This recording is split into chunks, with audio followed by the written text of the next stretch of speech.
In South Asia, a petition asking for a temporary injunction against the Rajapaksa brothers has been filed with the Supreme Court of Sri Lanka. Similar confrontations with airport workers occurred when President Gotabaya Rajapaksa and his youngest brother, Basil, who resigned in April as finance minister, attempted to leave the country. On July 20, the Sri Lankan parliament will choose a new president to succeed Gotabaya. The choice was made at an important gathering of party officials. The President and Prime Minister of Sri Lanka were ejected from the official mansions by protesters who stated they would remain within the structures until the two resigned. Now joining us live to discuss this, we have Global Affairs Commentator Kunle Falowo for more on this. Thank you so much, Kunle, for joining us on Beyond the Continent. Thanks for having me. Now, the Sri Lankan parliament is expected to choose a new president to succeed Gotabaya very soon. How do you think this will play out? Well, it's going to be quite an interesting event to watch. Having seen all the chaos and the tumultuous situation going on politically and economically ravaging that Sri Lankan economy, let's not forget, in perspective, it's about 22 million people in Sri Lanka. It's a small island that had their independence gotten from Great Britain in 1948. And ever since that time, this is the biggest political and economic crisis that have ravaged that country since 1948.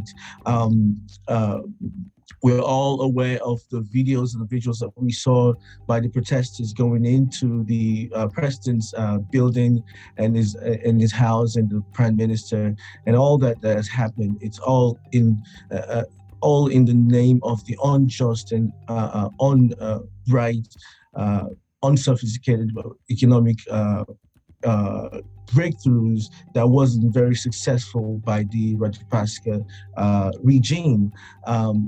Having said that, the 225 parliament members will come together and there will be nominations by July the 19th, and then there will be election in that country by July the 20th. So we'll have a regime change. Now, the question will be, how will the current political elite in that country salvage the dwindling economic situation in that country?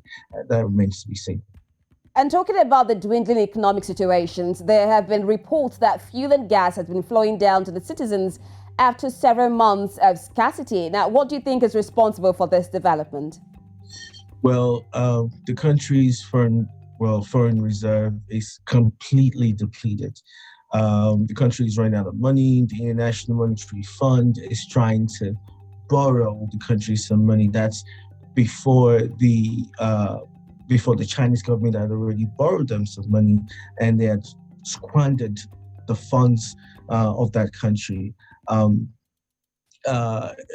reports also insinuated that the parliament has written a letter to the Russian government asking for the fuel, gas and oil or whatever they could get and salvage to help salvage their country.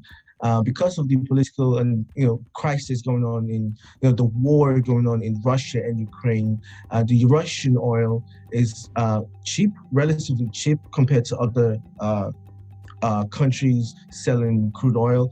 They're soliciting support from that country, and they've written letters to them and seeking cooperation. But that being said, there seems to be some sort of a reprieve coming into Sri Lanka. All of this is still borrowed money. It's not as expected. There's still long and huge queues in different parts of the country, especially the capital.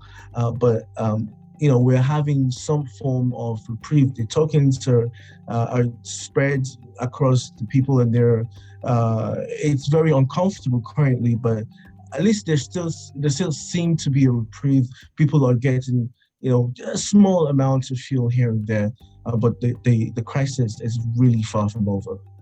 Now, aside from reprieve, let's talk about the man in the eye of the moment, in particular the president, who, according to reports, is seeking a seaborne effort to go away from the country after the airport standoff. What do you think will remain of the president? Well, the president, simply put, has a lot of questions to answer. He was given the mantle to take care of the economy, and with him and all of his allies, they have done so much. They've caused so much pain and caused so much discomfort to the lives of the ordinary Sri Lankan people.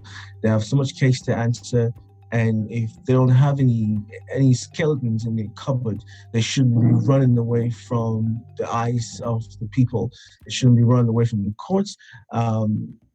They know that they've done a really terrible job, and they're looking for an easy way out. But unfortunately for them, the immigration officials in that country, coupled with the protests, are saying, you're not going anywhere. You have a case to answer. It's in the Supreme Court, and we're also looking closely to that. How will it play out? They were going to, the Rajapaksa brother was initially traveling to Dubai, trying to escape, all of the crisis. But this sets of people put the country in this predicament. So they're liable for answers, and whatever problem that arises from it, they should be responsible for it. Now, how soon do you think the Constitution will allow for the prosecution of the parties, since there's been an injunction at the Supreme Court?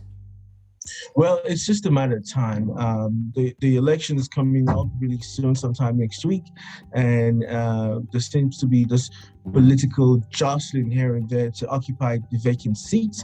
The Prime Minister and the President they're resigning if they haven't already. So all of this is putting so much intense pressure on the Parliament, and also the judicial arm has a huge role to play in this situation, and we're looking at days and not months because of the predicament or the problem situation in that country right now.